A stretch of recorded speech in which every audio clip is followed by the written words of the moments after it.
NASCAR returns to the Brickyard and we're oval racing at Indy. We get you set with our best bets and DFS rankings for the occasion next on the Backroad.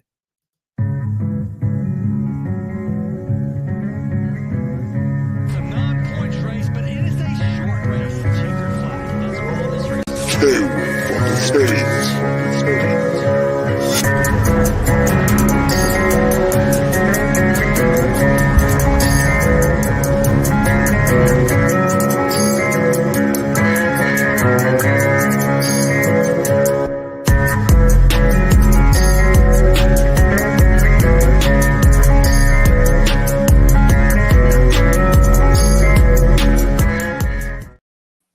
All right, and welcome down the Backroad, IBT's NASCAR betting and DFS program. Back from the track, Seth Woolcock here, leading the way as we head to Indianapolis Motor Speedway.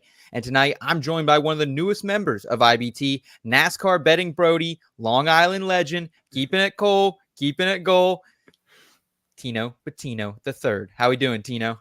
Doing well. Great intro, Seth. I mean, you always bring it every time. Super excited to be back on the show. It was great watching all the content that you guys produce from Pocono as well. So great to sort of be back here on the show live with you tonight. And I mean, the Brickyard. I'm trying to kiss the bricks this weekend. So let's make some bets happen here. Absolutely grateful to be here with you today, Tino. I'm just glad I got out of Pocono with my life here. Crazy story that kind of happened to Ellie and I with our resort over the weekend, but you can see that on my Twitter if you want to learn more about that. But as you alluded to, just a fantastic weekend up at the Tricky Triangle. We produced like 8 or 9 different videos, a bunch of social content, and a couple different articles. So thankful for Elliot and his services. He's out tonight. I gave him the night off. He's at some type of EDM show. He goes like 15,000 a year. So he's out there tonight, but he'll have his article out on the website tomorrow if you want to know what he's getting down on. Tino, I also want to give a shout out to the IBT family for following along this past weekend. We hit our goal of 1.1K subscribers after Pocono. So we're doing a giveaway. That was what we promised. We got to 1.1K by Pocono. We do a giveaway. And right now we're going to be giving away here next week. So make sure you tell us in the comments, in the live chat that you are subscribed. We're going to be giving away this Great American Race, Great American Getaway 400, the race hat by Pocono. That's a track official hat there. We're going to be giving away that, an Eric Jones diecast, a Kevin Harvick diecast, and a Michael Waltrip diecast. Just some 164thers, but that hat is fucking sweet. I also have one here. It is absolutely sick. Appreciate Pocono hooking us up with those. So we're going to be giving that away, Tino. You can get in on that one as well, because I know you like to try to score yourself something. Oh, yeah. I mean, that's a great haul. I mean, you guys got to comment down below, get in the chat, get things hype up right now, because this is what Sean McBride's saying. I make more money betting on Tino's picks than he does from his day job. And that's what it's all about here. So keep joining the fam, stay subscribed, stay commenting, and get in on this giveaway, guys. I mean, I know I'm gonna. Fuck yeah. We got Dee saying, I am subscribed and I love this show. We appreciate it as always. Dee. Sam Hall saying, dude, what's up, Sam? Thanks for joining us tonight, man. And also Chuck saying he was looking forward to Tino tonight. Tino, it's that New York energy you bring every single time, man. What are we on, like race 21 or something? And it feels like it's just a new season every single week still. Yeah. Oh, yeah. I mean, this season has been so exciting. And when you're bringing back such a great event like the Brickyard 400, it does feel like a brand new season each and every week. So much exciting racing that we've been having. And it just keeps on getting closer and closer and more intense as we get to the NASCAR playoffs. I agree with you there, man. I also want to thank our presenting sponsor tonight, Trophy Smack. I know a lot of you guys who also are betting NASCAR probably playing some type of fantasy football league. And if you do, you need to check out Trophy Smack. They're your one-stop destination for fantasy football leagues this season. Elevate your league to the next level with a unique, high-quality championship hardware. They got rings, they got trophies, they got championship belts. Celebrate your league's champions with thousands of fully customizable items. It's really, really easy to do. I just did it a couple weeks ago for Draft Night Out, our draft party that we're having in a couple weeks. And don't forget also, No championship season is complete without a loser. Trophy Smack has a grown collections of humiliating loser awards and punishments. Oh, and one more thing. Visit TrophySmack.com today, and you're going to get 2-day free shipping on all draft kits. No code necessary. Tino, does your league have some type of championship punishment?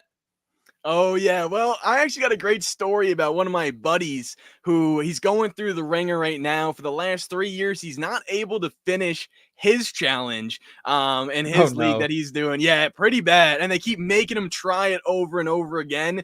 It includes a lot of running and eating and a lot of other things in between there. So I won't share the full details, but it's a lot of miles and a lot of hard work. And unfortunately, I know he's not able to get it done just yet. So thinking about him though, for sure. Okay. All right. Good to hear. Glad to hear it. Let's go ahead though, man. Before we jump to Indianapolis Motor Speedway, let's look a little Pocono action here in the rear view.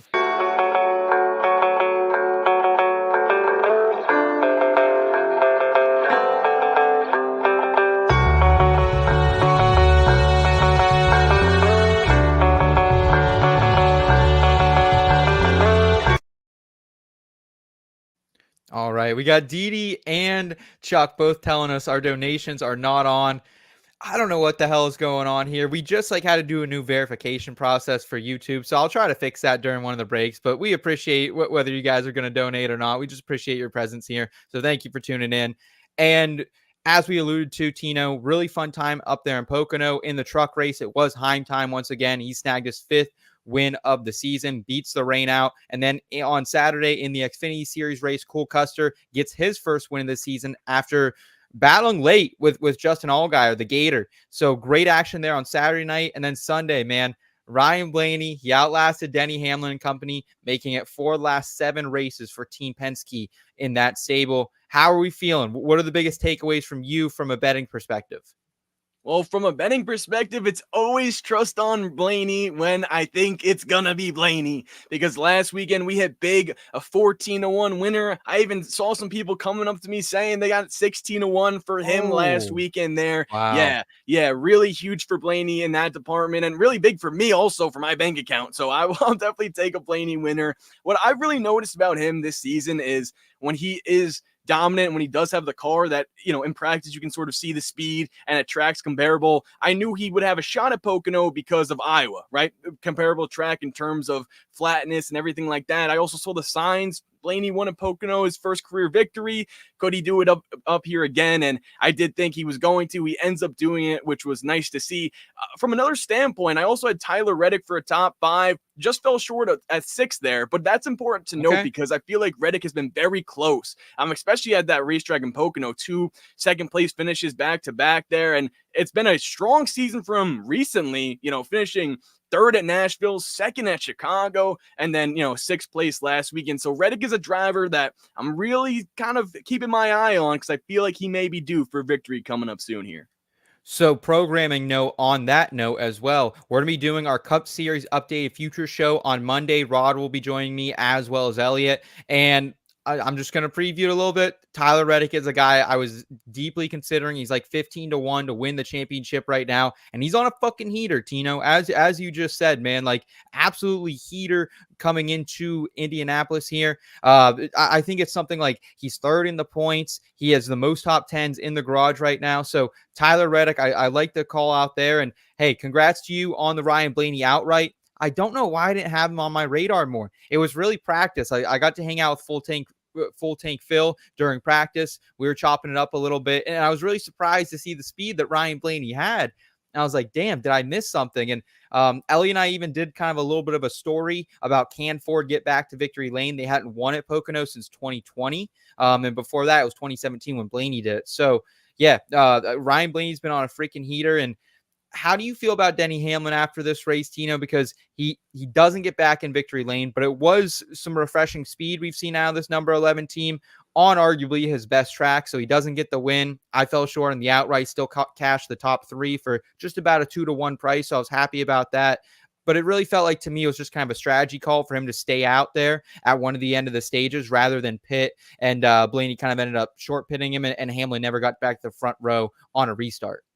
Yeah, exactly. And I think that Denny just sort of ran out of time. I was really pleased to see Blaney holding off Bowman as well. It really seemed like that was like a 1v1. And Yeah. Blaney really kept his distance between him and Hamlin there. I think with a little bit more time, no one's better than Denny at that racetrack. So I do feel like Denny could have gotten there. If it wasn't Blaney, it was going to be Denny in terms of cars that did deserve to win that race. So you're right on it there, as Denny is, the king of Pocono. But I do think that boost of confidence. Denny said it in his post-race presser too, like, he wants to win. So he's not really happy with the second place, but moving back in the right direction, getting the finishes that 11 team deserves is huge. And I really do feel like it's a step in the right direction for this weekend at Indy, where he is the favorite. And it was interesting too, because this was a race at Pocono last year. We saw a ton of just kind of like random guys in the top 10. Eric Jones, I remember, had a top 10. He's usually pretty good there. But same with like Harrison Burton. He kind of came out of nowhere last year. I know people cashed that in 2023. But this race, like the top 10 was pretty chalk. You had your Logano's, you had your Byrons, pretty much every HMS guy other than Larson, Truex, Bubba. Like there wasn't a ton of money to be made on Sunday, a ton of money to lose. But either way, it was a great race at Pocono. I think we can go ahead and close the door on that. Sam Hall saying Blaney paying for the rent. Let's go, man. Tino's helping people find some winners here. Chris saying Tino, Long Island legend, truth. Is it Long Island? Did I get that right this time? Yes. I appreciate it. Long Island. Yep. And that's it's different than Staten Island. I've definitely been told that. So we'll keep it with Long Island for sure. Yeah, I've heard Staten Island's a little bit of a shithole, so I'm glad you're on the right side of that, man. No offense to anyone from Staten Island. No offense at all. Sean saying Joey Logano taking it home. I like Logano a little bit this week. I'll share a little Logano action I got on here a little bit later, Sean. Charles saying, cheers, Seth. What's in the koozie tonight? Bush Light, as always. We got a Tucker Bethard koozie. It's a country artist, if you haven't heard of him. His brother, CJ Bethard, an NFL quarterback. He's sick as fuck. Good tunes. Yeah. So rumor has it that Tino loves salami. Thoughts? That's true. It's not guy? a rumor anymore. Oh, yeah. I'll eat that salami all day long. So Sam Hall is definitely right about that. Okay. All right. You probably got some good Italian hoagies up in that area, I imagine. I'd hope, right? For sure. Lana saying, cheers. Love the Blaney win. Was impressed with Elliott. Sucks he got that penalty. He was moving and grooving through the field for sure. Thanks for the show. Lana, thanks for hanging out with us as always. We appreciate it very, very much.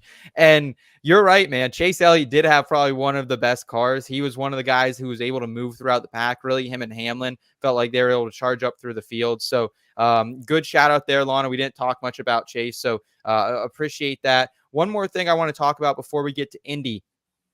We're hearing rumblings that NASCAR hosted some different city representatives over the weekend in Chicago 2 weeks ago, Tino. This is interesting because it brings up the conversation. Where should NASCAR hold a street race? We imagine they're going back to Chicago. They had initially a 3-year deal. So I'm expecting them to go back there in 2025. But after that, it's kind of up for grabs here. So I want to ask you, man, should they come to New York? Will that screw things up too much? What are some cities that should hold a street race? And also let us know in the live chat as well. Where do you think NASCAR should hold a street race? Because it seems like a smashing success probably wherever it goes. But what are those cities that you're circling, Tino?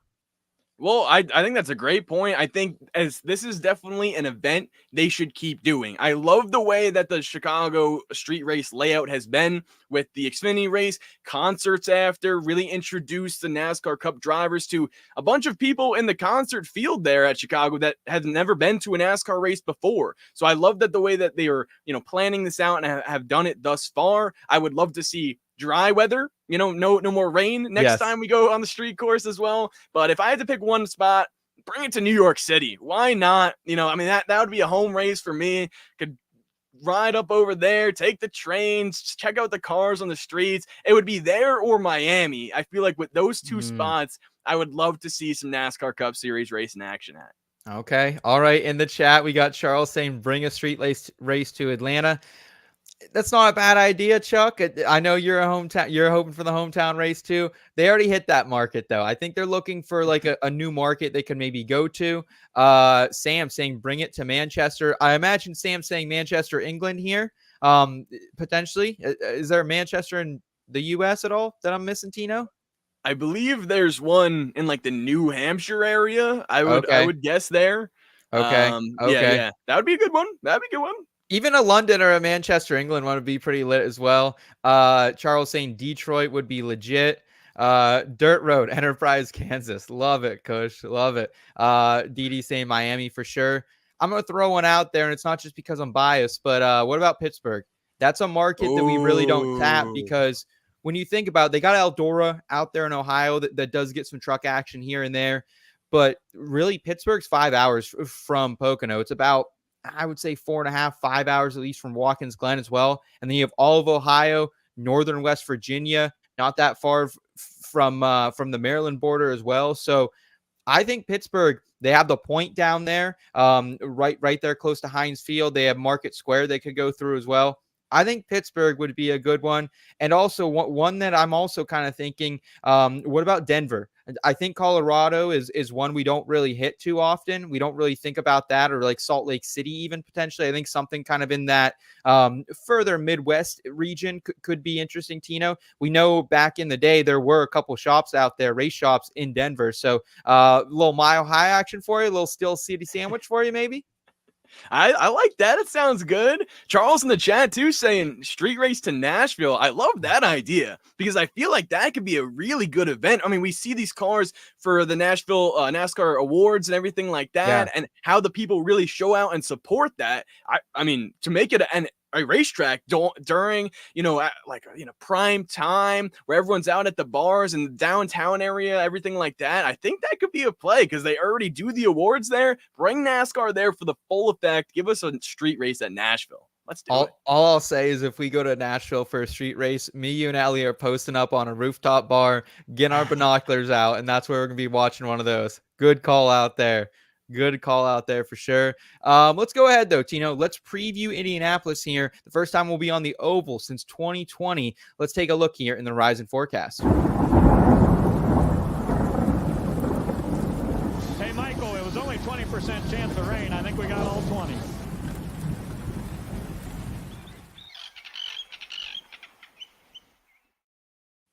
All right, we're back on the oval in Indianapolis Motor Speedway. This is a 2.5-mile big flat track. Track position here will be king, folks, and you can expect a ton of strategy, very similar to last week.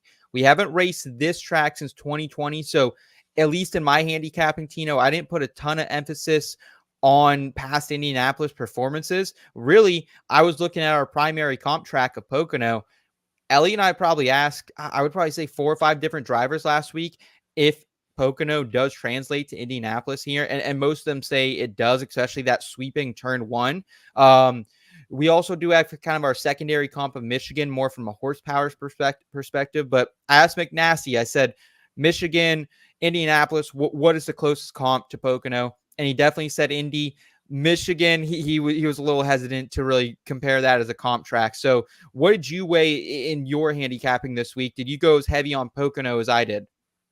Yeah, definitely. I did go heavy on Pocono because I think that was a really good point, especially with the recency of that race and seeing the long, flat straightaways there at Pocono, or at least straight away. I think that is huge in terms of going to a big racetrack like we're going to at Indianapolis. That was one thing. I also sort of just looked at which drivers have raced at this racetrack before, because we're seeing a good amount of turnaround from drivers. Last time we raced there was 2020. We're seeing some drivers that have never raced at this racetrack. So I think that's a big thing. Experience is going to be huge. And another thing that I looked at was who is going to be the best on top of the box. Crew chiefs, strategies, which pairings between the drivers and their head coach there can really make the most out of their car. There are some drivers in the field who are underdogs in this one, but have really talented crew chiefs that could just benefit them even more in this race.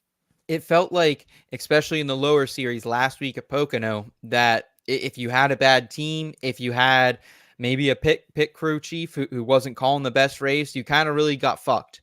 And like we saw with Josh Berry and that AM Racing team, he pitted and they didn't have the tires ready. Like, it was like, what is going on here? So I definitely agree with you. It really, you have to be looking at crew chiefs as well here this week.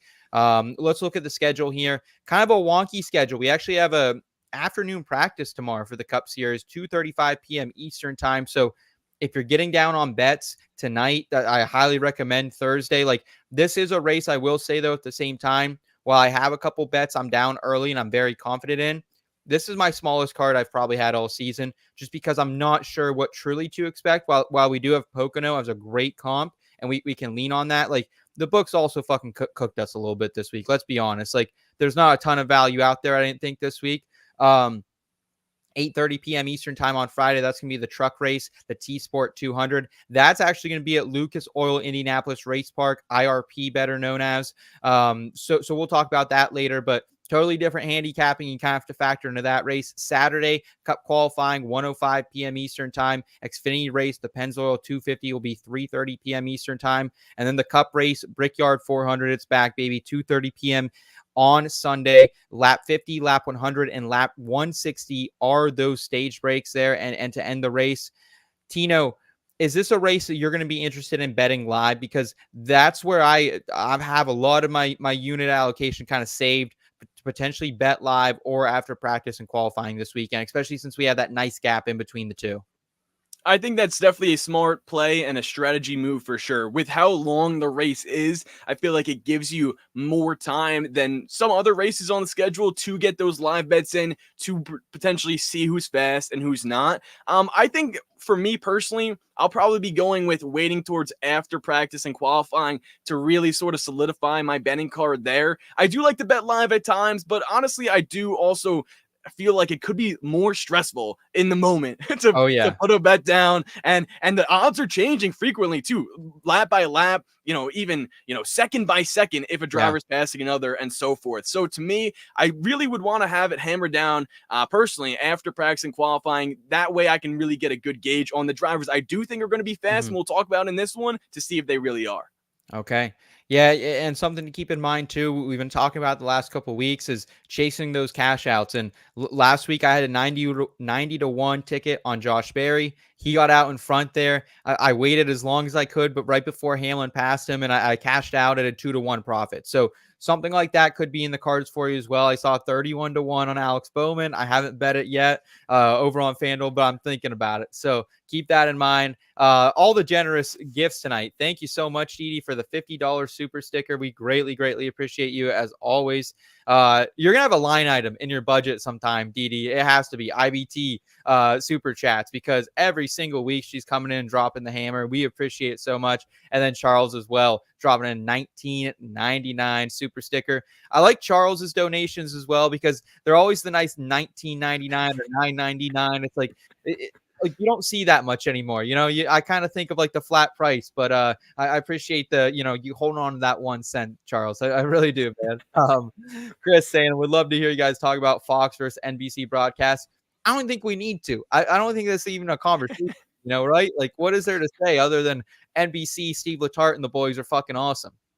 Well, I will say, I know Mr. Chris here, and I do believe he prefers Fox guys over NBC. Now, let me explain from here. Okay. I can admit that the broadcasters on the Fox side, Clint Boyer, Kevin Harvick, provide some great analysis, with them being, professional race car drivers. Yeah. The broadcast side of things on NBC, I think, is light years better, or more efficient and better production that we've seen compared to Fox there. I think we've seen so many races within the race itself, within the packs, and we're seeing racing happening between those guys back there, and it's gritty, and it's a grind between those drivers, from racing from 15th to 25th. Like, that's what it's all about, and a lot of times on Fox you unfortunately miss that, and that's just the facts. And I feel like with NBC so far this season, they've really improved with that. Sometimes we can get a double box with a race for the lead or the leader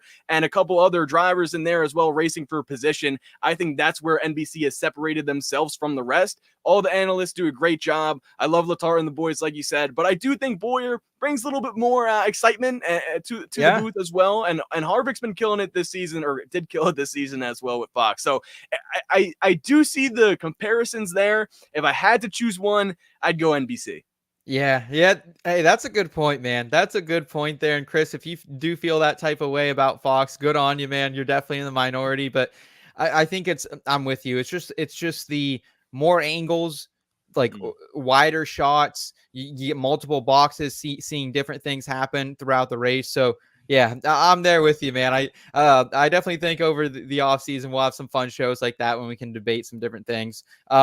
Let's look at some trends here as well. So not a ton. We can't weigh these a ton, but Joey Logano is the all-time or on the all-time average starting position list here. He's 6th. Brad Keselowski is 7th, right around a 10.6 average for those boys. Kyle Busch, Jimmy Johnson, and Denny Hamlin, the only active pole winners here in Indy. So good chance we see a new pole winner here come Sunday.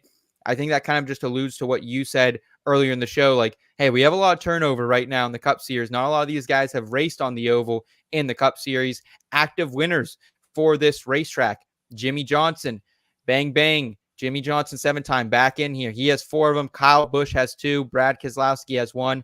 HMS leads with 10 wins here. JGR has 5. Penske has 1.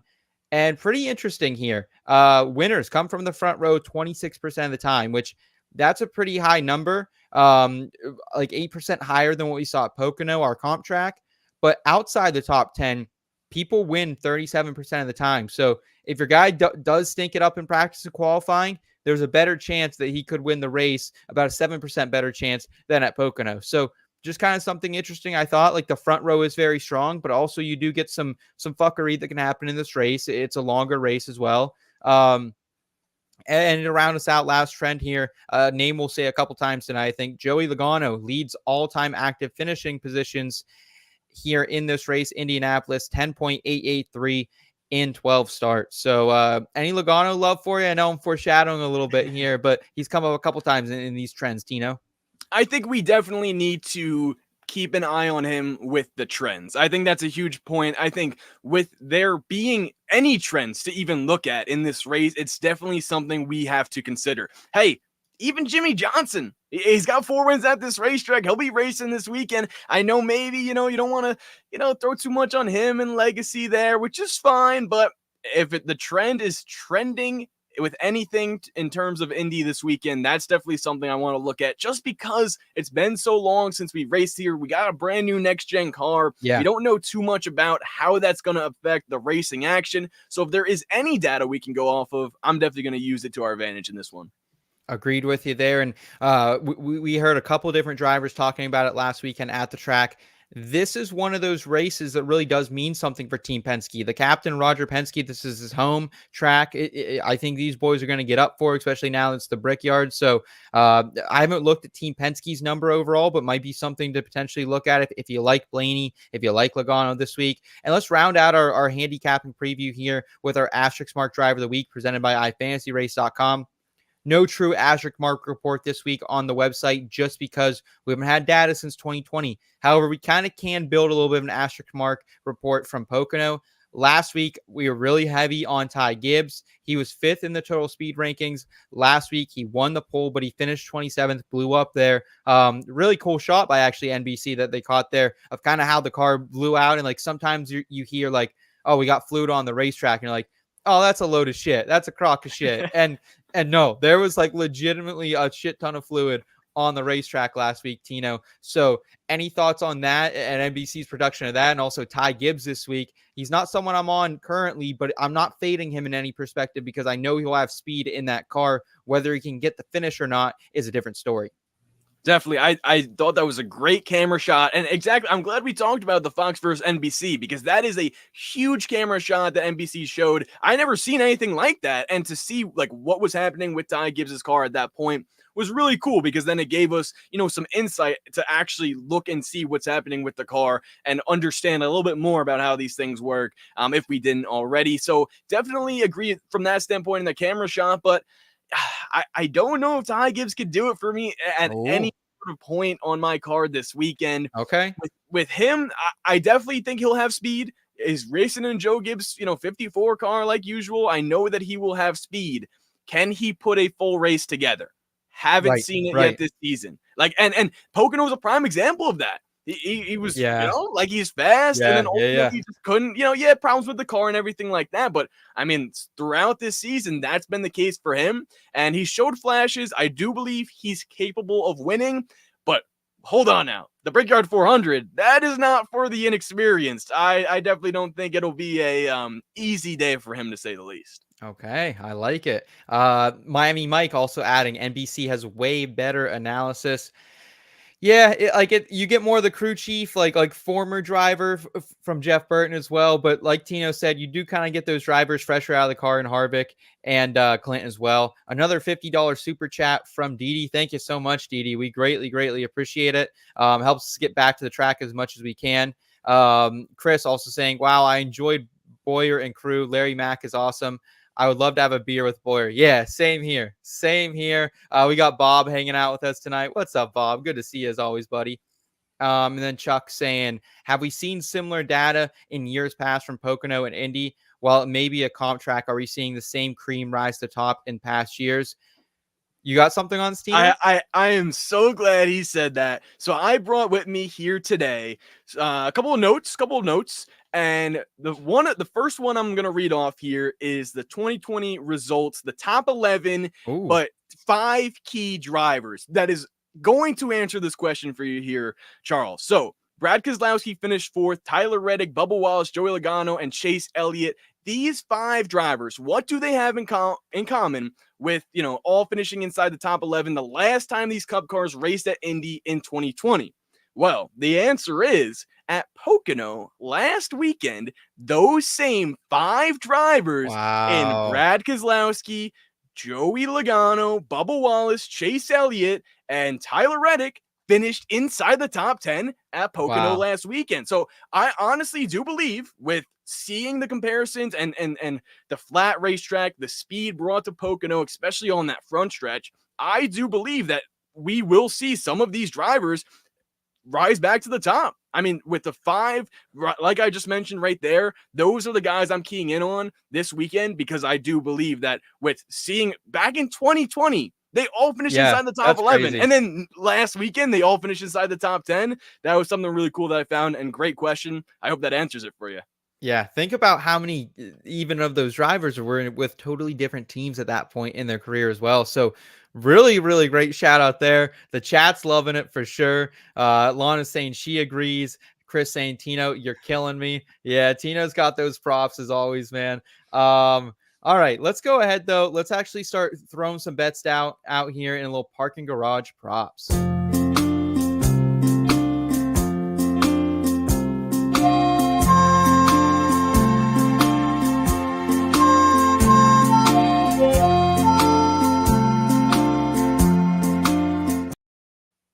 All right, Tino, we always start Parking Garage Props by criticizing or praising these sports books. This was a weird week, man. I opened up my sportsbook apps on like Monday and Tuesday, and I was honestly just pissed off because I'm seeing crazy short outrights, crazy juice placement props for guys I was actually interested in getting invested on, the Blaney's, the Hamlins of the world. However, this was a goofy week, bro, especially in the Xfinity series. Like Austin Hill coming out like plus 275, opened up a ton of value over there. And then even like, we'll put it out, but I put out some bets on Twitter earlier this week that was just like mind blown by, like some different lines, some discrepancies across books. And I think there is some value out there, at least there was, but things are moving quick and I think they'll continue to move. So we just got to keep our head on the swivel this weekend. Your thoughts? I can agree there. I will say, in terms of like naming the favorites, Denny Hamlin, Kyle Larson, that's something we've stayed consistent with all year. So I wasn't really expecting more than plus 500 for either of them. So with Kyle Larson on DraftKings specifically plus 600, that's something that I can kind of see value in. And I'm sure we'll get into the outrights and the drivers a little bit more, but with seeing that as the odds in terms of just the favorites, I was okay with that. But then, like you said, we factor in everything. Like, we haven't been here since 2020. We don't know what to expect. A whole different cast of crew guys and drivers. Like, I just brought up the stats from 2020 and then comparing that to Pocono last week. Well, you had a great point where some of these drivers, or most of those drivers actually, are now with the same team. So I think that was important to note, because in going into this, I don't think the books really did as good as a job as they could have with providing us with value, but obviously that's really not their job. Yeah, absolutely. Let's talk outrights, man. I will be square with you. This is probably the first show this season I've come in and I have not bet an outright so far this week. I'm still trying to sort through it a little bit because I think there might be some value out there for guys, but I'm a little gun shy right now, Tino. So I'm going to turn over the floor to you, man. Who are some outrights you're currently down on or eyeing closely as we have about T minus 20 hours till practice and things change a whole lot here? Yep. So I'm glad that, you handed off to me here because these are two guys that I've been thinking about, and I just alluded to them. It's the two favorites, Denny Hamlin, Kyle Larson. Once the Brickyard 400 was back on the schedule, those two guys popped into my mind right away. Hamlin, let's start with him.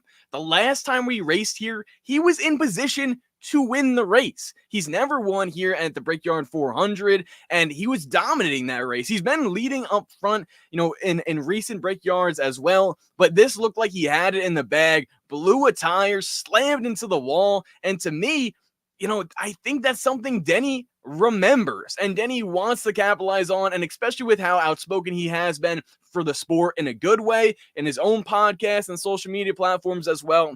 I would not be surprised to see him try to go out and get this victory. Now, what's the other thing I noted at before? Well, that was the crew chiefs need to be at the top of their game for this one. With such a long race and racetrack, strategy is going to come into play just like we saw at Pocono last weekend. Chris Gabehart paired up with Denny Hamlin is going to be huge there. Now, on the other side of things, Kyle Larson at Indy. Kyle Larson at Indy, racing on the oval. Maybe he's looking for revenge from what happened in the Indy 500. Didn't really get the best result they had wanted.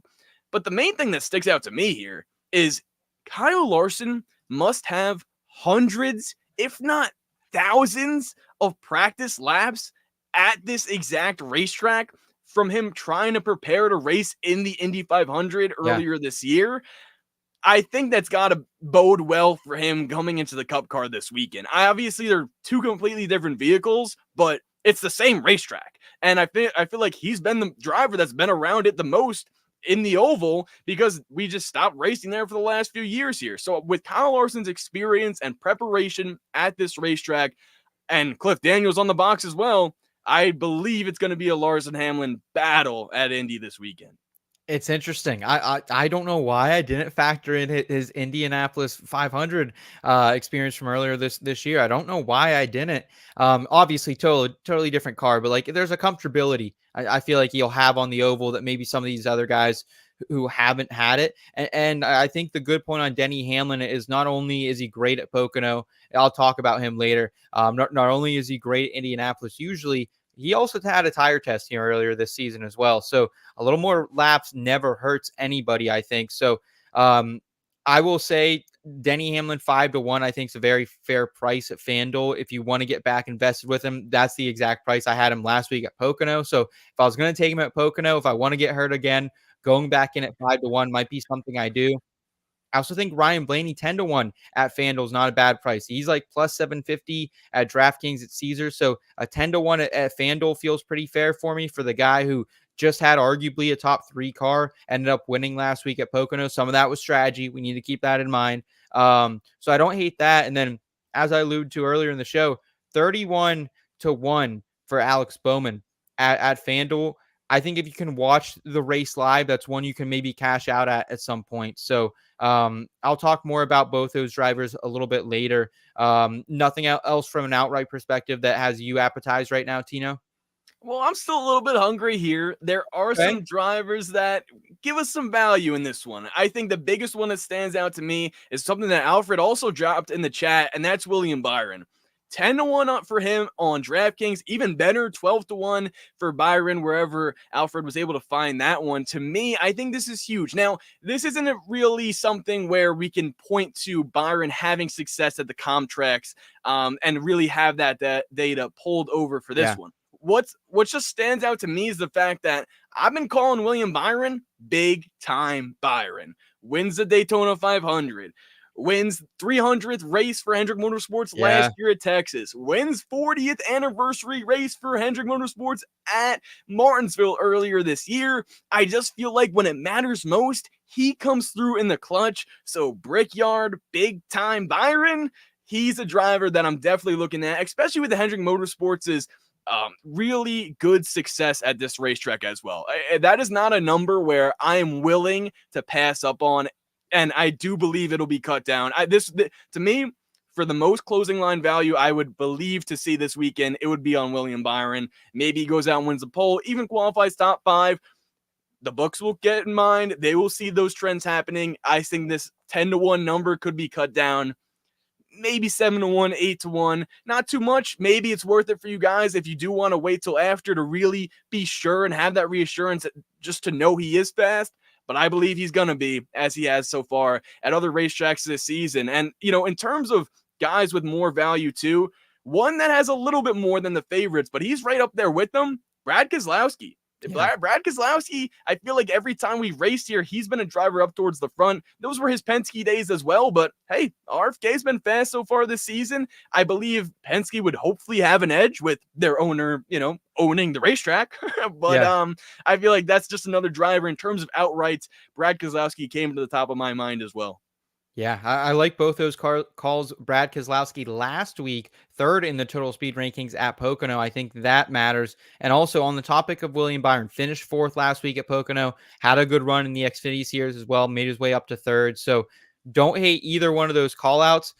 I'll also just shout him out. Again, I haven't bet him. I'm looking at the numbers. It feels weird to see a 15-1 for Chris Bell. I know he wasn't like bad fast last week by any means, 11th in the total speed rankings at Pocono, but 15-1 on a guy who, that's got to be the best number we've seen on Chris Bell, probably in 2 months, at least 8 weeks. Yeah. Probably at least since his last win. So really like maybe a 15-1 action there as well. Byron, I also found him 13-1 as well over at FanDuel. So a little bit better of a number. Miami Mike, he's saying big time Byron. He's backing you there. Charles saying, I got Truex, Byron, and Reddick 12-1. Don't mind those at all. Chuck, I also saw a 15-1 for Reddick around, which is another guy you kind of talked about earlier. Tino's had some speed as of late. Miami also saying Hendrick, most wins here. Yeah, they do.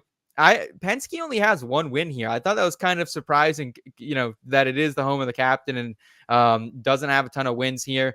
Chris, we will talk about Denny Hamlin potentially winning the championship on Monday on our future show. So make sure you tune in for that. Probably 8:30 Eastern times when we'll do that. There'll be no Thursday show for the Backroad next week, but we will have a Thursday show the following week. And then, but still going to have shows both weeks that we're off here for the Olympic break. I want to go to placement props here, Tino, and I want to talk about a guy that we touched on earlier in some of those trends. It's Joey Logano, top 10, -129 at Bet Rivers. I went down 1.5 units on this already. 10th in the total speed rankings last week. Average running position at Pocono last week of 9.2, 8th in the driver ratings, excuse me. Also ran the 3rd most laps inside the top 15, 93.1%. We don't see that a lot from Logano, but they had some speed and they were consistent all throughout the race. We know that team isn't afraid to mix things up a little bit as well on strategy. So potentially like Joey Logano here for a top 10. He told us after the race that this is a very similar track and that he'll be ready to go in the home of the captain. So I'm ready to go and get invested with Joey Logano, -129 at Bet Rivers. Most other places like -150, -160. So I think some close to even money value. You're paying 30 cents on the dollar for it, but I'm all right with getting down on Joey Logano top 10 here.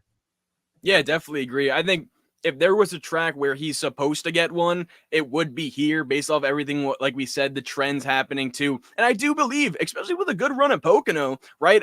I'll admit, I was one of those guys that when he did win at Nashville, I thought it was good luck. And it was. That's just the fact. They had a little bit extra fuel and ultimately got that win. But with that win, we've also seen their performance get better, I feel like. Maybe it's just been a couple of races, but 4 of the last 7. They've won 4 of the last 7. Oh, exactly. Yeah.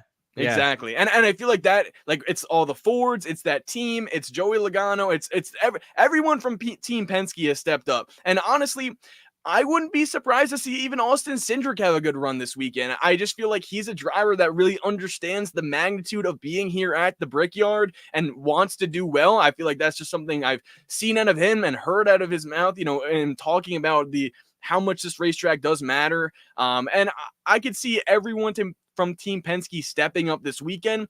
The question I think really remains is they have struggled in the beginning half of the season. Is that completely gone? Is that in the rearview mirror? Can Joey Logano and the rest of the bunch there? Ryan Blaney, I feel like, is in a little different of a ballpark because he is Absolutely, just, he's just dominant. He's elite. He is one of the best, and he's the champion. So I'm really glad that he is performing like one, as we've seen more so this season. But for the Team Penske as a whole, with Logano, like we've talked about, is it fully over? Can they make it towards this, NASCAR playoffs run here and put together a great second half of the regular season? They're on track to do so. And if they get a good finish here, top 10, top 15, even at Indy, I think they're continue on that track to have a good playoffs and everything like that. Okay, minus 129 for that Joey Logano top 10 over there. Our friends Bet Rivers, the boys in Pittsburgh, are serving us up one there.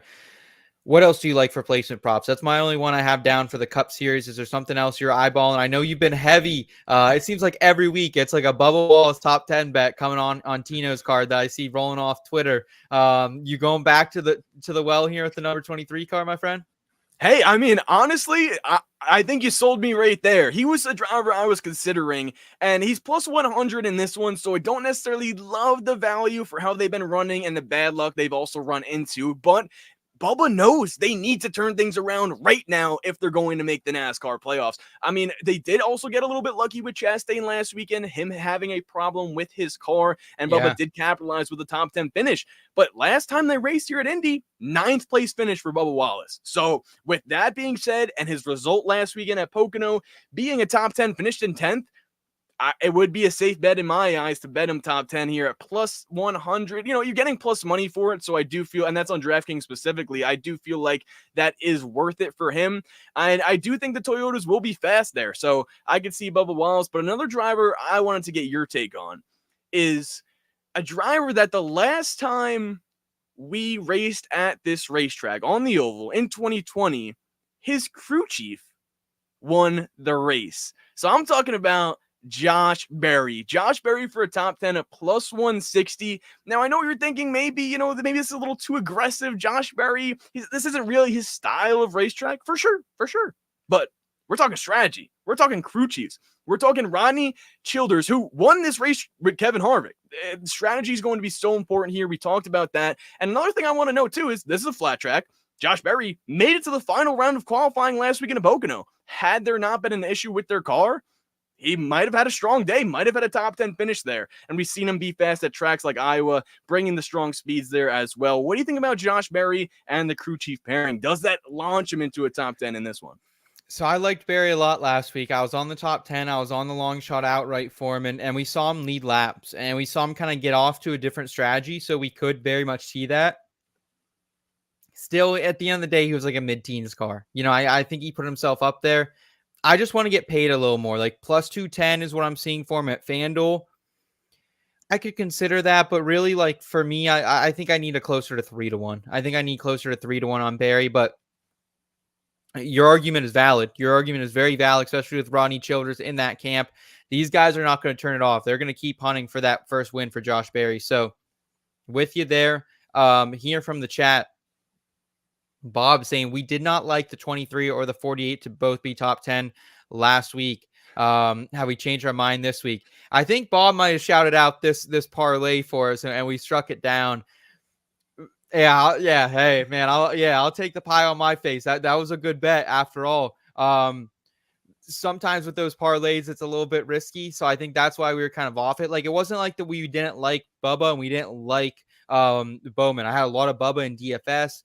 We liked Bowman to some extent as well. Elliott, I know, shouted him out on the race or on the show last week. So it's not like we hated them, but I will say that I have changed my mind a little bit on Bowman after two straight top 3 performances. Like I'm definitely way higher on him this week than I have been in the past. So I also like kind of like, Bubba's attitude right now. He's just kind of like, fuck everyone still. So yeah.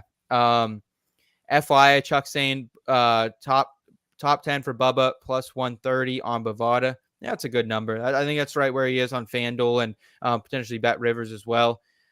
Anything else from you before we go to matchups here, Tino? I have one more top 10 play I'm liking. When it comes to top 3s and top 5s, that I'm going to wait on until after practice and qualifying, if I even do put them on my card for this one, just because of Yeah, all the things we don't know. And for the drivers, I would bet there on those categories and they're that market. juicy. They're juicy Exactly. as hell. Yeah. Yeah. So, but going back to a top 10, the final one I got for you here, Michael McDowell plus 350 for a top 10 finish. Now, I know what we're thinking here. Oh, Tino, it's not the Indy Road Course, it's the Oval. Well, hold on. Last time we raced on the Oval, 7th place for Michael McDowell. Now, I think that plus the alliance with Team Penske, which we've seen really improve those front row cars this season, has been big for them and that team. I could see Michael McDowell getting a top 10 here. And I also want to note, I don't have the rest of his finishes or recent finishes at the Indy Oval in front of me here, but I do remember it was like a 7th, 9th, 12th, 15th, all of those things when he was in worse equipment. He was driving the 95 car at one of those times when he did finish inside the top 15. That is for sure. So to me, I think this is just a good racetrack for McDowell with the added, juice we've seen in this car with the Team Penske Alliance. I think they're going to come out fast here at plus 350 for a top 10. I think Michael McDowell can definitely get that done.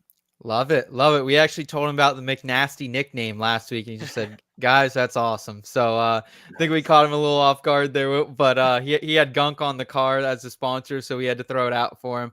Let's go to matchups and groups. And across every series, this is where I'm heaviest invested, is the matchups and groups, specifically the head-to-heads. I took, and I don't want to take credit for anything, but I think, Tino, I officially, for the first time, helped move a line here today. Earlier on Twitter, I shouted out Alex Bowman minus 115 at ESPN Bet versus Kyle Busch. Alex Bowman is now minus 150 against Kyle Busch, and I would still bet that, I think. For sure. Yeah. I don't know how this is a legit matchup because Alex Bowman is a Hendrick Motorsports car. Finished 3rd last week, 11th in the total speed rankings, 10th in average running position, 9th in driver rating. So he was solid day for him. And even before he wrecked, man, which he's very, very known to do now that he's playing back with the Squirrels, Kyle Busch was not good last week. 33rd in total speed rankings, average running position of 28.6, 33rd in driver rating. Now, he did have a broken oil line before the race, which did not help him. But again, this is a Hendrick Motorsports car that has had back-to-back top 3s going up against a shit box in this high horsepower package. We saw it the last year at Pocono and this year at Pocono. This car is not good on this track. So I'm going to fade Kyle Busch here. I went 3 units, Alex Bowman over Kyle Busch here. Yeah, no, I think that's the play. My biggest thing with Kyle Busch, and I think the reason why that was a matchup to me, like the way I can make sense of that was people see that and they see the name Kyle Busch. And I feel like that's where they were able to put that and sort of put Bowman in with the mix too, a driver that's now getting hotter and hotter. But like for the guys and the analysts like us who watch racing every week, we know Kyle Busch doesn't even deserve to be in that matchup with Alex Bowman, which is insane to say because it's Kyle, but it's true. And maybe it's been bad luck. And like you said, he's racing back there with the Squirrels, so he's getting involved in a lot of wrecks from that standpoint. Corey LaJoie takes him out last weekend, but they haven't proven to me that I should be betting on Kyle Busch or anyone from that RCR team because they haven't made any improvements. We've been talking about him like this for weeks, and we haven't seen any changes.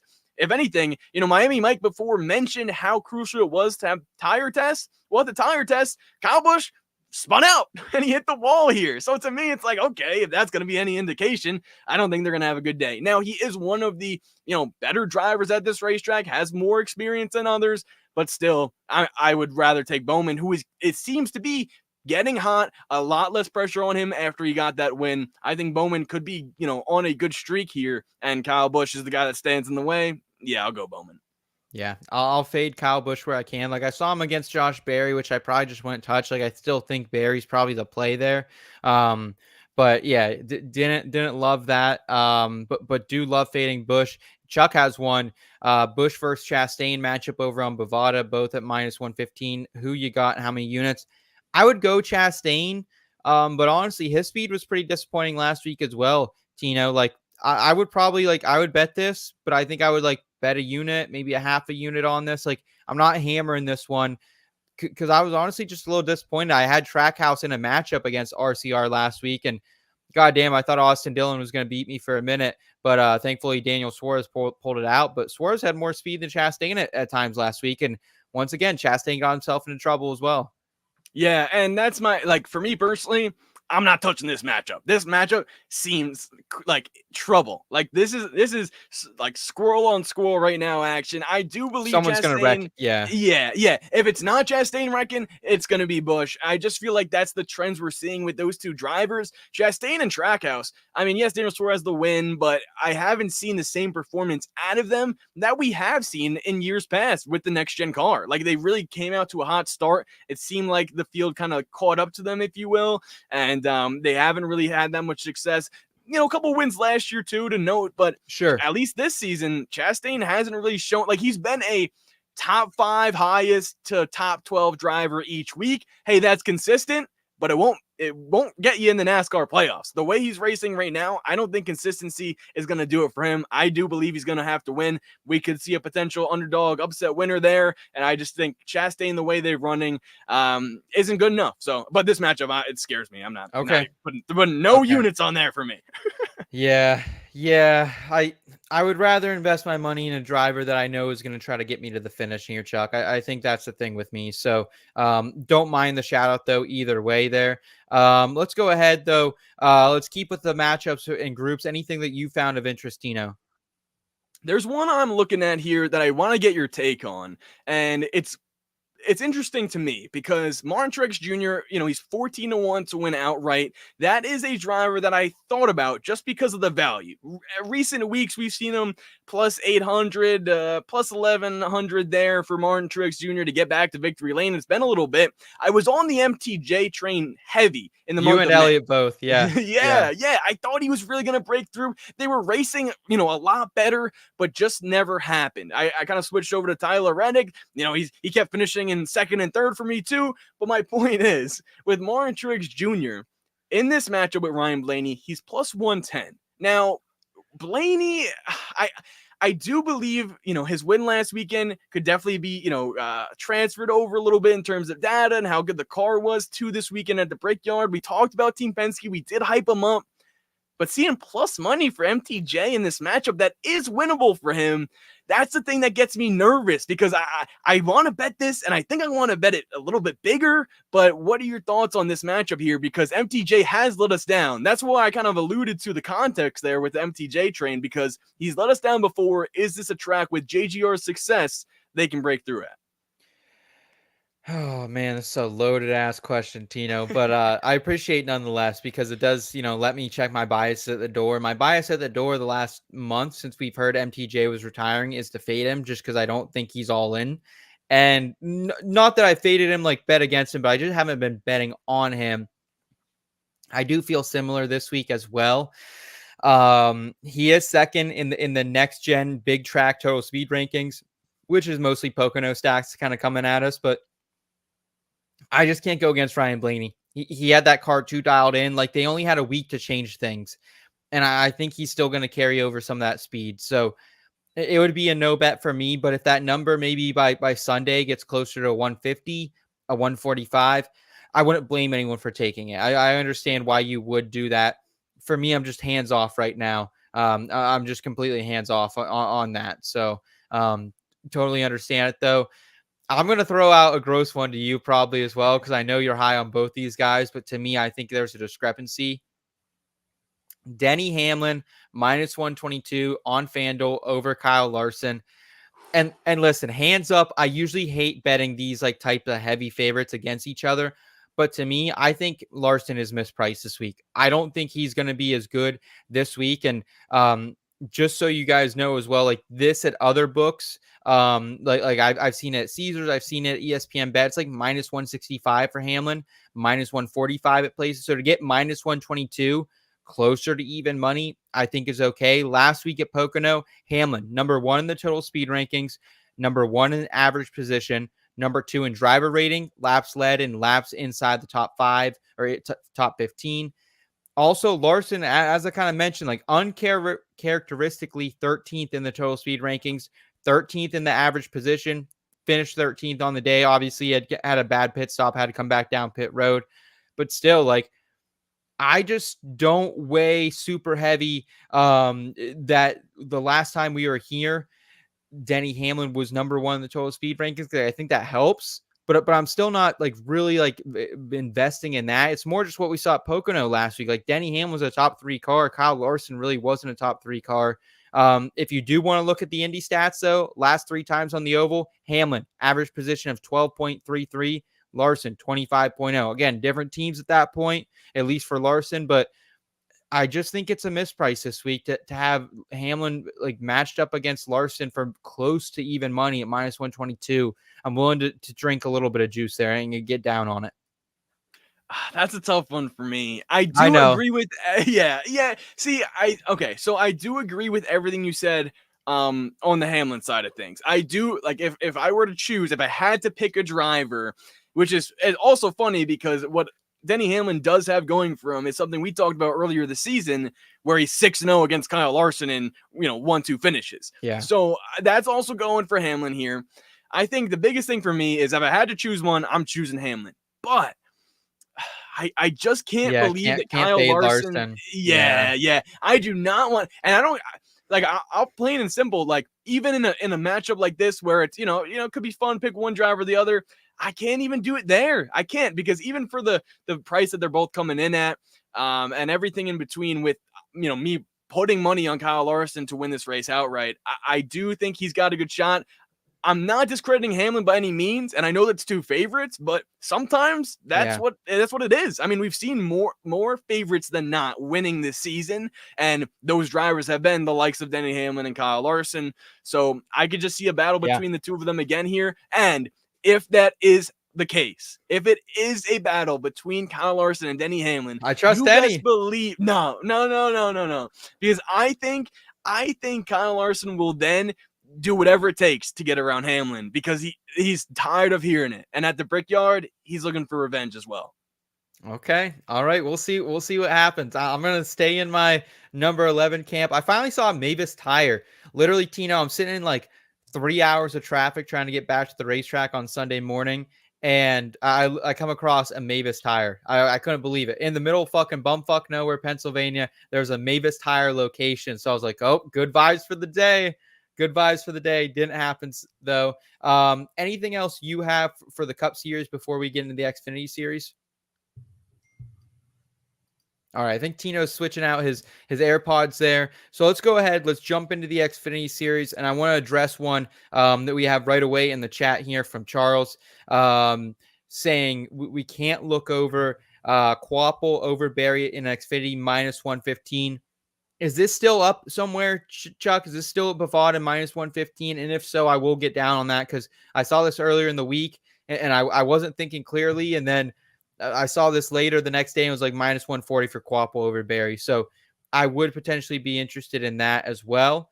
A couple of the Xfinity bets I am currently down on. Another misprice. If you guys have the availability to get down on it, it's moved a little bit since I got down last night on it. Justin Allgaier versus Jesse Love minus 125 at DraftKings. This is a crazy matchup to have. This is like, each week, like if you want to bet Gator, you're betting him against guys like Chandler Smith, Cole Custer, SVG on the road courses. To get him against a rookie in the Xfinity Series is one of the craziest matchups I've seen of all time in my NASCAR betting career.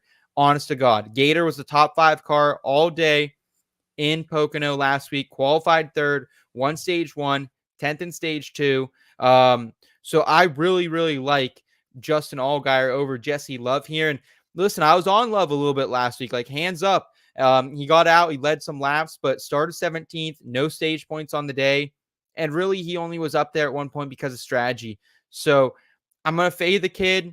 He's never raced an Xfinity Series race here at Indianapolis against a guy who's won an Xfinity Series race here, Justin Allgaier, against him. So give me some Gator over Jesse Love here. This was minus 125 at DraftKings. This is just a poorly matched up head-to-head. So you need to take advantage of this. I would bet this down probably to 145, minus 145, 150. I'd probably even get in on this. So definitely interested there. Chuck saying that Quapple matchup not even on Bovada anymore, yet somehow I have that bet in my transactions from last night. There you go, Chuck. Way to get down early on it, man. Way to get down early on it. But yeah, Justin Allgaier versus Jesse Love -125. If you can find a Quapple over Barry for like -125, something like that, -130, I would take it. He's -140 now, which I'm good. Carson's kind of a younger guy, but I'd still be interested in that somewhere if I can find a better price. Speaking of Justin Allgaier, this is a guy we need to have in our sights. 8-1 right now on FanDuel. I have a unit down on him. I usually can't get this guy super right when betting on him. But I think Justin Allgaier, a guy who almost won last week, had arguably the best car at Pocono, good at these styles track, has won here at Indianapolis on the oval. One of the only guys in the Xfinity series who's been on the oval as well. So I like the Gator guy. I'm interested in backing him here. I'm going to see if I can get Tino back on screen with us. Tino, you got a copy, brother? Yep, you guys got me here? Yeah, we got you, man. We got you. Awesome. You look like a pilot now. Yes, sir. So we got this going on. I apologize for the technical difficulty there. AirPods went out of business there Dude, for a second, so now we're that's locked and loaded. yeah. That's why I had to stop using my AirPods for this, because I would have the same thing fucking happen. They die in the middle of a show. I'm like, God damn it. So I just talked about Jesse Love matched up against Justin Allgaier. I think that's a crazy fucking matchup, dude. Just because Allgaier is one of the favorites this week still. And Jesse Love's just getting that ridiculous fucking RCR bump this week. Like, this is like, think about it. In the Cup Series, this would be like Denny Hamlin matched up against like Josh Berry, like an up and coming guy. You like it. You like the equipment. You like the crew chief. You like the team, but it just shouldn't be a matchup. So I took that -125. I recommended taking that all the way down to -150. If it's still out there. And then I'm also Allgaier 8-1. Any love for Gator in the Xfinity series from you this week? Yeah, definitely. I one thing I do have to also mention, I'm sure you probably touched on it, is Austin Hill. That number is outrageous. I will not get anywhere near it. I don't understand it. I haven't seen anyone that does understand it in the NASCAR betting community. So that's one thing that I also alluded to in SiriusXM NASCAR Radio when I was making my segment there. Like, do not just yeah, okay, maybe he can win. I'm sure he can win. It's Austin Hill. He's a great driver, but at +275, when everything could happen in that really chaotic Xfinity series back at the Brickyard, I just don't see that one happening. But to that point, I am fully on Justin Allgaier this week. I do like the number at +650. I feel like that's fair for him, and with how he has, the experience at this racetrack as well. So that's definitely a play. Anything Justin Allgaier, I could definitely see for this one. Okay. All right. Yeah, I went 2.5 units on Allgaier over Love. I went a unit on the outright there. Also, Alfred saying, I'm surprised no Cup drivers competing here at Indy. Is this a Dash for Cash race? I'm not really sure if it is. I was also a little surprised not seeing any Cup guys in like the 17 car or something, but maybe it's a Dash for Cash, Alfred. I'm not sure totally, but definitely surprising. The only other Xfinity bet that I'm currently down on are, I guess, two bets. Cole Custer, 7.5-1 at ESPN. I went half a unit on it. I think you just have to bet it coming off the win last week at Pocono or comp track. And also top 5 plus money, +105 at ESPN. I went a unit down on that. We only had 1 week, man. Like, you can't change these cars that fucking much, dude. And there looked like there was no one who could really compete with Custer and Allgaier last week. Custer started 8th, second in stage 1, won stage 2 and led 25 laps. He's got to be feeling good, leading the points now, trying to compete for back-to-back championships. SHR vibes could potentially be high here. He's got an announcement on Saturday morning as well, probably joining that Haas factory team. So do you like Cole Custer at all, or do you think he's maybe the one favorite from last week who drops out a little bit?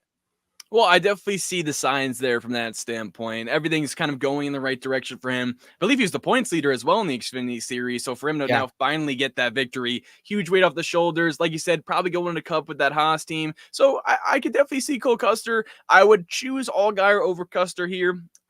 No specific reason. I just feel like, there's a little bit more experience there from Allgaier, and I feel like he's just kind of performs a little bit better in the bigger moments. But at the same time, he didn't win the championship, and Cole Custer did. So take that how you will. But I do believe Custer will be a factor in this one. I want to go back to Alfred's comment there with no Cup drivers competing in Xfinity, which is true, but Eric Almirola will be in this one. Good and call. I think, yep. Now, what I'll say with him is his value, 12-1. I like that on DraftKings specifically, but I also like even more than that, his third place finish in the Brickyard 400 in 2020. That to me just kind of screams like he'll be fast this weekend, especially with how those Joe Gibbs Racing cars are prepared. I like that. I like the Almirola call out. I love me some Eric Almirola. We finally get him back after the suspension, fighting with Bubba. Like, really love to see that back. Yeah, he'll be in that number 20 Joe Gibbs Racing car. And Chuck also saying, yo, those Call of Duty retro headphones, it looks like it. It looks like it for sure. And another super chat from Chuck saying for Tino to get some Turtle Beach headphones, laugh out loud. Hey, Tino, do you have a PlayStation or an Xbox? Because tomorrow afternoon, arriving at my house will be NCAA 25, and I'm fucking psyched, my friend. I'm fucking psyched. Do you have any interest in that game yet so far?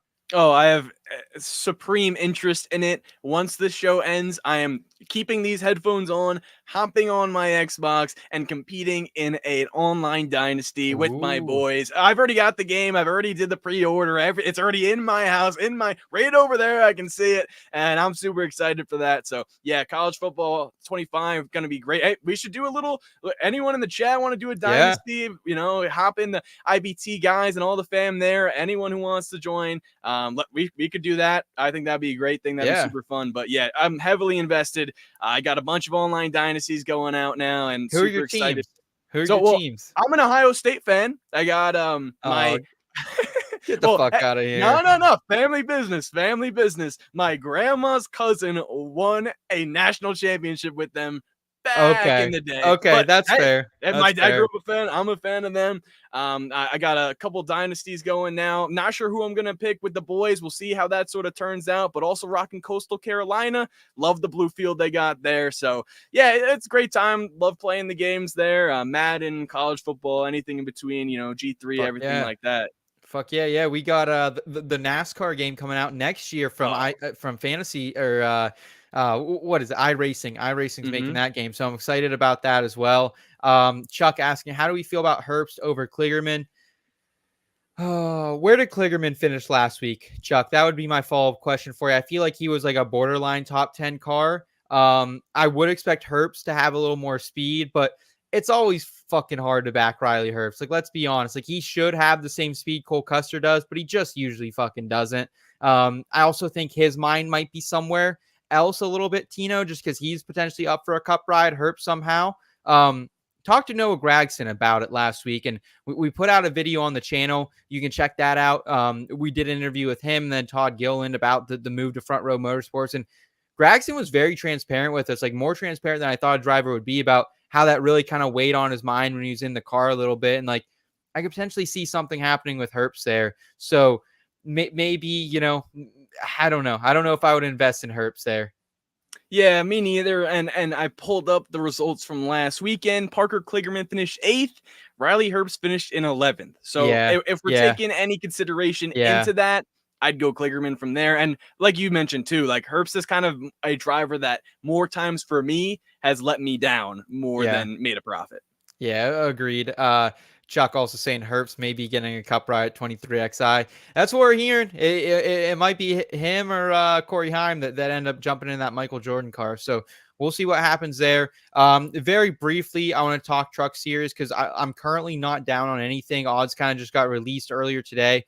But I will say I did see, like, how in Xfinity we got some weird fucking love for Austin Hill, like, just because I think the books thought it was like the super speedway package or something like that. In the Truck Series, Tino, we actually have like Christian Eckes at plus money versus Ty Majeski, who Ty Majeski won here last year at IRP. Keep in mind, this is a short track now. This a little bit away from Indianapolis Motor Speedway. So this isn't on the same track, but on this short track package, I potentially like a little bit of plus money there, value to fade Majeski. I've seen some love on our channel earlier this week for Lane Riggs. We got a comment about it. People are laughing at that. Do you like Lane Riggs? Do you like Christian Eckes? Is it Heim time for you again? I think he's going off like plus 190 to go for an outright. What do you like? Anything you're eyeing right now in the trucks? I'm eyeing a little bit. I definitely noticed them, and I noticed the value there for Ekis. I'm watching the Truck Series whenever I can this season. Yeah. If a race is on, I'll definitely tune in. One of the ones I saw though was Martinsville, and Christian Ekis absolutely dominated that race. Now I know Corey Heim. It's between those two drivers in terms of back-to-back dominations each week. It seems like if it's not Heim time, Ekis gets it done. But my thought process there is I haven't really seen Corey Heim have the same success this season on the short tracks like I have Christian Ekis. So to me, I'd go full Ekis. And honestly, with the value he has compared to Heim in this one, I think that's a gift. I really do think that's a gift. I believe Majeski's honestly overvalued on this standpoint as well. So I definitely will take Ekis early on before we get into the racing action as well.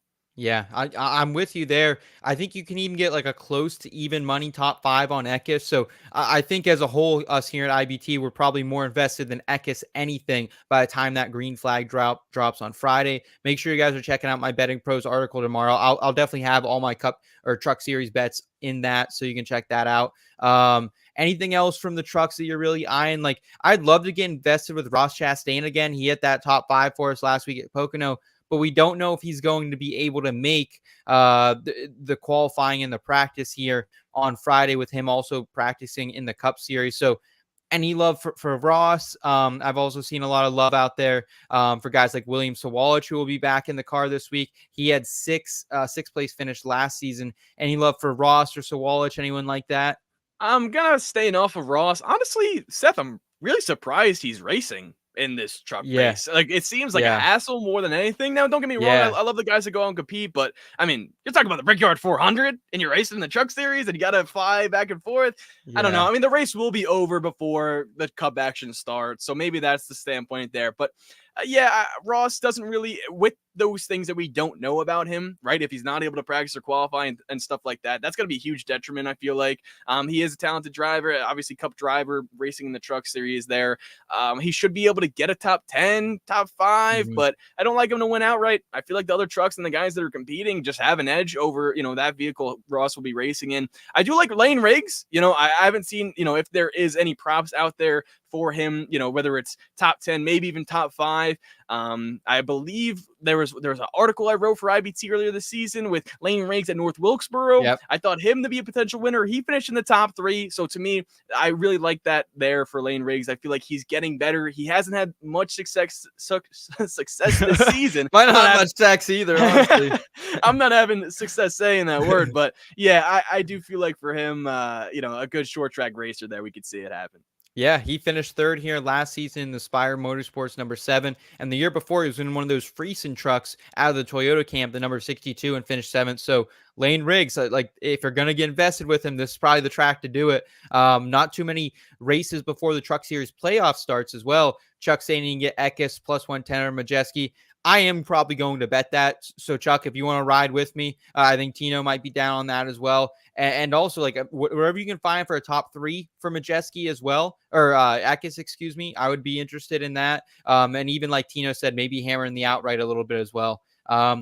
Tino, let's go ahead, though. Let's round out the show with our NASCAR DFS tiers here and the tire tiers. How about it? Yes, sir.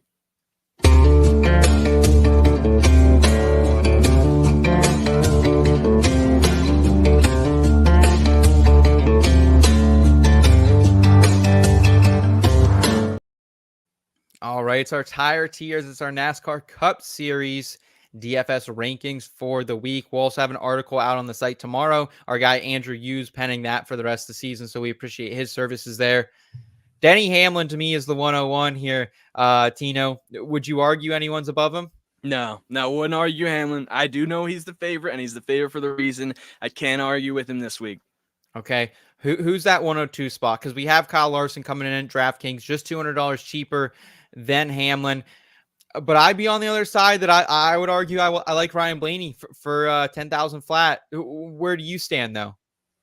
I think with the prices they're listed at, I personally, I still can't get over my Kyle Larson. I I'll can't. give it to you. I hope I'm right because I really just feel that team gonna bring it this weekend. But I will also agree with Ryan Blaney being right there, especially with how dominant he was at Pocono. That's definitely something you've opened my eyes to. With us going to the Brickyard here. With I feel like they're not going to be able to change that much with the car, and they don't really want to either. So we could probably see Hamlin and Blaney being the top two if Larson's not involved this weekend. Who else? Is there anyone else in this driver age here? Because I would almost lobby that maybe it is just a three driver top tier here. Like obviously they're the three highest price, but there's no one that sticks out to me in that like 9,000, 8,000 range that I can say is a guaranteed slam dunk for the value. Would you argue there is? No, I can't. I can't really see any here that like I feel like there should be, but with what everything we talked about on the show and the prices they're listed as well. Not I think there's going to be a lot in the B tier, but I'm solid with this A tier Okay. here. I think it is a top 3 heading into this one.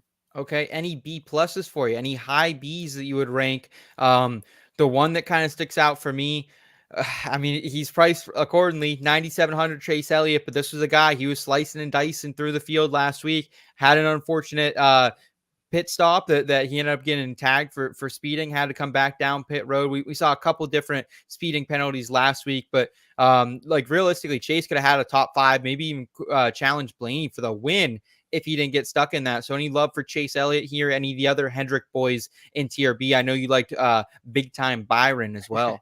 Yeah, I definitely agree with Chase. Chase was one of the drivers to beat and ultimately beat himself last weekend, like you mentioned. So I think Chase is a B to B plus guy. Comments are also saying Byron. I can agree with that. I think big time Byron, just with everything we've seen out of him this season. And Hendrick Motorsports' dominance at this racetrack. He's not a driver that I would even consider for a C. So I feel like he's got to be a B.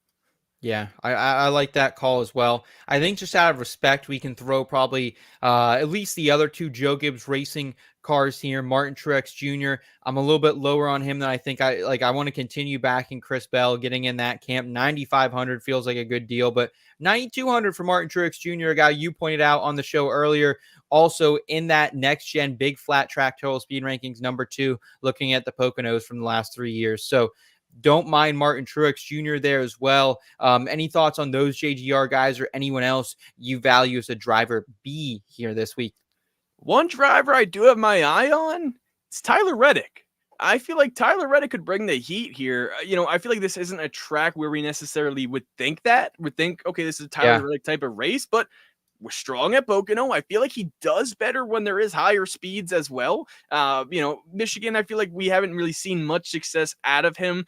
Like, some of the other drivers on the board, like a Truex or even even Buescher, who's been strong at Michigan, or he was last year specifically. But Tyler Reddick, I think when you're talking about those Joe Gibbs Racing drivers, he always needs to be sort of on that list to me because I feel like how strong he has been racing, it's almost like he is a part of that elite group. Yeah, I'm with you totally there. I throw Brad Keselowski in this tier, just have a little bit of a head cap or tap kip to him. I think this guy, he's been fast at Pocono last year. He was fast at Pocono this year, and he's one of those veteran drivers who, hey, he's got it done here at Indy in the past. Totally different team, but he knows what it means to get those blue ovals in victory lane here at the Brickyard. So I like that pick right there. I also like Alex Bowman to crack open the C tiers here. We touched on him earlier in the program. The guy's been running hot. He had a great run at Pocono. Doesn't necessarily have the best runs at Indy throughout his career. He has a lot of wrecks and a lot of DNFs. But I will say at the same time, $8,200 for me for Alex Bowman. Like, that's the selling point. I think he's a guy to get a Hendrick Motorsports car right around $8,000. Sign me up. Yeah, 100%. The next thing I would say, and shout out to the guys in the chat as well talking about him. It's Joey Logano. Yep. Could you put Joey in B? What are your thoughts there? Yeah, I think end to B, you could definitely make the case. 8,600. You're getting a little bit of a reduced price for a Penske car. I think he'll be a top 10 car. I have that bet already made, so I don't mind throwing him out there as well. Charles saying, yeah, we got to put Logano in B or high C. I'm with you there. I mean, it's the captain's home, man. What about Bubba? We're getting some Bubba looks here in the chat as well from Bob and Chuck. Where do you think he belongs here? To me, I think it comes down to his value and his price in this one. Is this a drive? Overall, like, no price aside, I think he could be a B with how he ran at Pocono and how he, top 10 finish in the last race at the Indy Oval. To me, that would be a B. Would you consider his price to sort of match that? Yeah, 7,800's okay. Like when you look at who's around him, it's Cindric 7,600, Kyle Busch 8,000, Ross 8,1. So, man, I would say a high C. I would say a high C. Like if you wanted to throw him in the Bs, I wouldn't argue it though. If you can make the case, like I think you'll be probably a 10th to 12th car. I think that's probably Bubba this week. So, and now maybe you're right, Tino. Maybe you're right, because the interesting thing about Bubba now is that he's going to be racing for stage points. He's going to be racing to try to point himself in, which 2 weeks ago he wasn't. He was going for broke. So I think that maybe does make him a little more interesting. So I think we can throw him in the Bs. And to go along with that, right, he is very close to that playoff cut line battle with Ross Chastain. Only minus 27 now. Last week it was minus 53. So I think that's a huge point you brought up, where the stage points is going to be huge in this one. And for the remainder of this regular season, I could see that 23 team just going for strategy and stage points, like you said. Yeah. Chris Buescher, I think, should also join Bowman here in the C's. Just another guy. He's had good speed. Looking at the next-gen big flat total speed rankings over there from iFantasy Race, he's 9th. He had a good run at Pocono. He had some speed there. Hasn't necessarily had the best Indy track record, but again, I'm not really weighing that this much. It's who was fast last week, who's been fast at Pocono in the next-gen era. That's been Chris Buescher. So sign me up for a little Chris Buescher action. I think you're getting him at a fine price, 8,500. I wouldn't necessarily call it like a value, but it's a fair pricing, and he's not going to kill you. I think one driver that I almost forgot about here was Michael McDowell. He's someone I do believe is going to have a strong run in this one. I think C is perfect for him. Strong we've seen on some of these tracks where sometimes we wouldn't expect out of that front row team. And I feel like the alliance with Team Penske, who we all think, are going to come out strong in this one. I think McDowell could definitely benefit from that. Yeah, we'll throw Ty Gibbs out there, just kind of a sign of respect for him as well. I think he'll have a fast car, and man, I hate to trash any drivers. They're all great. They shouldn't be talking to us. We're way too dumb to be talking to them in general. But Ty Gibbs is a terrible fucking interview, bro. He's a terrible interview. Like, it just seems disinterested. Even like after like winning the pole, he came into the media center, gave his post qualifying interview, and just, hey, he's got a fast car. That's all he said the whole time, the whole 20 minutes of conversation. So Gibbs gonna have a fast car. That's all. You know what I mean? I don't know if he'll be able to capitalize, but yeah, Alfred's saying we're really low on Gibbs. Maybe that's the bias from the bad interviews there. Again, I think he's gonna have a fucking fast car, man. I just don't know if he can get it done. And as we kind of alluded to earlier, this is, while it is similar to Pocono, it's a little bit of treacherous track. It's a battle of attrition here. We just saw his engine blow up last week, so I don't know if I trust him, Alfred. I think that's the point I'm trying to make there with the Gibbs ranking. Anyone else you would even have for your C tier? Because man, I'm having trouble. Like, I think the Trackhouse boys belong somewhere up here, but if they are, they're C minuses or D pluses for me. Like, they just haven't had the speed, but they do have good success on this style of track. Yeah, I was thinking the same thing there. The one driver that I'm not sure his price or if his price is of value in this one would be Austin Cindric. What do you think about him? Now, I can't see him being a C, but also where his price is at could we squeeze him into that as like a backdoor C because would probably be so low compared to the other guys? He's 7,600, so right, 200 minus of Bubba. Like, I think they're kind of pricing him like a Penske guy this week. So I can't get up to C with him, but I think a high D is very, very solid for Austin Cindric. So I wouldn't mind that there. I'll also throw the Trackhouse guys right behind him as well, because I think Chastain's a little overpriced for me, sitting right there, right around like 8,100. I'd rather just pay 74, I think, for Suarez. Todd Gilliland, like, any Gilly love for you? Like, didn't have it last week, but this was a guy before that. He had the most top 20s coming into the weekend. It seems like vibes are really high in that 38 camp. So he's a guy I'll continue to want to back, especially for a very affordable price of $6,500 on DraftKings. Yeah, Todd, I love Todd Gilliland. I feel like he always comes through in terms of these, situations when it comes to fantasy or even betting him for a top 10 finish. He's came through a Yeah. bunch this season. Had some trouble last weekend with the car, but to me, that's really no problem for a driver who continuously has just overperformed in that vehicle. And I could see him doing the same, especially with, if there's chaos in this race, if there's there will be strategy in this race. Todd Gilliland and that 38 team have really capitalized on a lot of strategy calls that Mhm. I've seen this Oh, season. yeah. I like him D tier, and I think that's a great spot for him. That would be a driver where if I'm looking for someone to, pick that's, down there with the other guys battling, grinding it out for 20th, it would be Todd Gilliland every single time. Anyone else that you can make the case for a D tier driver? We saw Eric Jones once again pop up kind of at his favorite place. Didn't cash the top 10 ticket. I knew it was going to be chalky across the industry last week, but did finish in 14th, had the 14th best total speed ranking. Any interest in backing Eric Jones, or do you think that's more just like, hey, this guy's just fucking good at the tricky triangle for no damn good reason? I would definitely say that. I was Okay. surprised to see, him potentially having a strong run there because I didn't think that was a track that really suited him. I think, at least putting him on the board there is definitely fair. One driver that I want to know what you think about these Stuart Haas guys because Josh Berry is still kind of screaming out to me like, put me in here, put me D, Yeah. maybe F. Yeah. And the only reason why I'm thinking that is because of his crew chief and the strategy that can come with it, right? Even if that car is a back 25, plus on throughout the day, that could still be flipped in half, with some strategy calls that happen in this one. Now, we can't really bank on strategy either, but at the same time, one of the best crew chiefs in the business is on top of the pit box for the 4 car. Does that catapult him into the list at all for you? Well, he had 13 of the fastest laps last week. Those are bonus points depending on what format you play on. So I think absolutely. If he can get clean air, he can run fast laps. He can get you a couple of those bonus points. And like you said, Rodney Childers is behind the play call in there. So I like that call. I'll put Noah Gragson in the Fs as well, but I think he deserves to be ranked here. We just don't know what we're going to get from him because we barely saw him run at Pocono before he wrecked out last week. So kind of a tough sell there for Gragson, but I think just out of respect, him and Briscoe need to be here. I think Briscoe tested here last year as well when they were like considering kind of bringing the oval back here for the Cup Series. So Briscoe has a little bit more time. I'd like to file a motion that I think we can go ahead and we put Zane Smith, Carson Hocevar, and if you want to throw Corey LaJoie in there, throw all the 3 Spire cars there. Listen, man, Zane Smith fucking qualified in the top 10 last week. He ran 2 fastest laps. He got you a couple bonus points for DraftKings. For the fucking price, like Zane Smith is down there with the Dillons of the Ty Dillons of the world, the Hemricks of the world, Harrison Burtons of the world.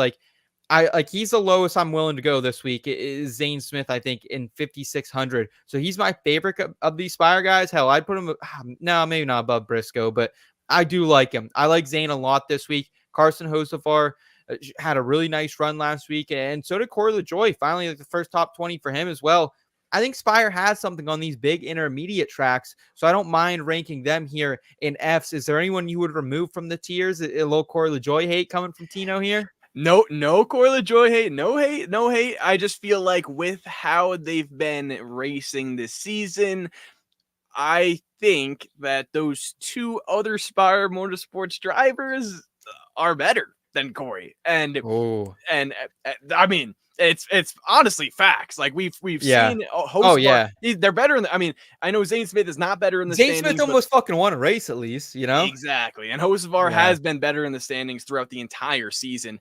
Great rookie performance from him. So I think I think I like where you're getting at with all 3 of those drivers in that camp. Having the speed at these bigger racetracks. So I would like to keep Corey in there. But if we're keeping Corey LaJoie in there, I want to put in Jimmy Johnson. I think you got to do it out of respect that he has. I mean, it's a fact, the most wins out of all active drivers on this racetrack. And also, I mean, it's Jimmy. I really do think Jimmy might pull out a top 15 for us this weekend. I really think Jimmy's got a shot. Oh, he's just so dog shit in this next gen car, bro. He turns it around every damn time. His best finish this year, not in the Daytona Duel. Outside of that, it's 28th. That was at Dover. That was also at Daytona in the 500. So I don't, but like still, if he doesn't qualify well, you could get a couple differential points. So I think he deserves to be on the board just because of his pedigree. So I'm with you there. I, I mean, dude, like, can you justify putting Kyle Busch any higher to me? And for me, it's a pricing thing, dude. He's 8,000 fucking bucks. Like, that's crazy. That's above Bubba. That's above Cindric. That's above Josh Berry. It's above Suarez. It's above Eric Jones and McDowell. Those are all guys I think who have just faster cars right now. Like, this is no shade on Kyle Busch. It's the equipment right now. I just don't trust it on these big tracks, dude. Like, I don't even really want to rank Austin Dillon this week.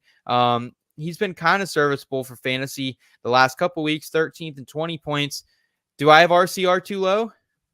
No, not at all. No, not at all. I think that you hit the nail on the head with Kyle Busch. Like, it feels weird to do this to him, but he's doing it to us, and he's not winning, and he's not making us money, and he's not getting us fantasy points. So, what's the point? I definitely think keep him F because it is Kyle Busch, but I can't even have any sort of argument to move him up. I think the biggest thing, like you said, was that McDowell, Buescher, Chastain, Todd Gilliland, they're all performing better than that team right now, having just consistent speed. Hey, maybe Todd Gilliland is, a 20th place car, but if Kyle Busch is a 10th place car that's getting wrecked, I'll take Todd Gilliland every week. And that's literally what we've been seeing. So definitely agree there. Okay. Anyone else you think deserves to be ranked here? Tino, the only guys I can think of is we got AJ Allmendinger in that 16 car again. He's been okay. He had 25 DraftKings points last week. However, he is 6,600, so his price is creeping up there a little bit. In that 15 car this week, it's Cody Ware, nepotism at its finest. In that 33 car, more nepotism for you. Ty Dillon in that car. So I have no interest in ranking any of those guys or Harrison Burton, another product of nepotism. Outside of those guys, like anyone you can make the case for that deserves to be on the board. I will say, hey, got to give credit to Ty Dillon, finished 14th in this race in 2020. I have to throw that out there, but it's been insanely long since he's even been in this Cup car, so just stay away from that. But had to give him those flowers. I would say the 51 of Justin Haley, I would like to see be ranked because he is a driver that also has been consistently overperforming this season. Whether it's this style of racetrack that could benefit him, I'm not too sure about. I don't really see that happening necessarily. Like we've seen him really do a lot better at other racetracks, but at the same time, who would even be thinking that Rick Ware Racing would be ranked at all ever this season? And I feel like they have been a bunch, and I feel like Justin Haley has also come through for me a bunch of times where, if we have to pick someone in that all those drivers that aren't ranked, I feel like Haley is normally in that same group, right? And I feel like he's always overperforming better than those drivers that are just in the back half of the field. He's going to start in the mid 30s, and like last week, he's going to probably finish mid 20s. So I'm cool with that. Any love for Hemrick, Ryan Preece, Ricky Stenhouse should probably be on the board, just kind of have a sign of respect. Honestly, I'd rather play Ricky. I think at his price tag is 64 than someone like Busch. No love for John Hunter for me or Ryan Preece. I don't think they deserve to be on the board. No, I don't think any of those drivers would. If I had to put one, it would be Austin Dillon, but I don't think he deserves it based off his performances this season. Yeah, it's been fucking tough, man. He needs to get out of the sport. He needs to go do something with his life productive, honestly.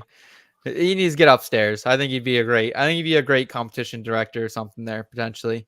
But yeah, I think that's it, guys. We'll have an article on the website tomorrow. A huge fucking F tier here this week, but I think that's really what it comes down to. We have closer to 40 cars this week, so that'll be fun to pay attention to some of these back markers here in DFS scenes. So Tino, I want to throw it over to you, man. How can we best support you and everything you're doing outside of IBT, man? For sure. Well, appreciate you having me on as always. It's always such a fun time and great time, and really helps me too put together my betting card. And I hope everyone in the comments, thank you to you guys as well. And you can follow me at Tino, Pattigno. That's where I'll be posting all my content throughout the week. updated betting card and everything in between. You can also listen to me on SiriusXM NASCAR Radio Channel 90. I'll be on tomorrow morning with my segment talking about the best bets, going over some of the things that Seth and I talked about tonight, and some other stuff as well. So be sure to tune in there. Sports for App with Jason Page. I also have my own podcast with Front Stretch Through the Gears, where we go over NASCAR betting and everything like that. Seth has been on the show, and I think we got to get him back on sometime soon there as well. But yeah, appreciate everyone in the chat supporting. Be sure to follow me when you can, and definitely appreciate all the support there. And I am really excited to kiss the bricks this weekend.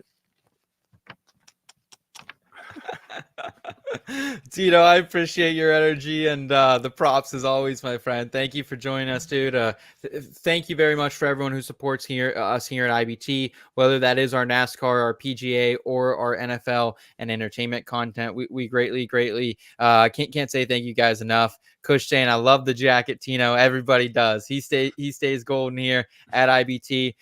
If you guys missed any of our content from last weekend as well, go back and check it out. We did some really cool different stories, like the Front Row Motorsports piece on Noah Gragson, Todd Gilliland, kind of the new look FRM. Also, we talked about on Saturday night, hey, does Ford have a chance here? We asked some different drivers. Ford hasn't won here since 2020. Could they get it done? And they gave us some pretty cool answers, and wish I would have bet that one. Would have made the weekend a little bit better. But nonetheless, guys, you can follow me on Twitter at between_SethFF.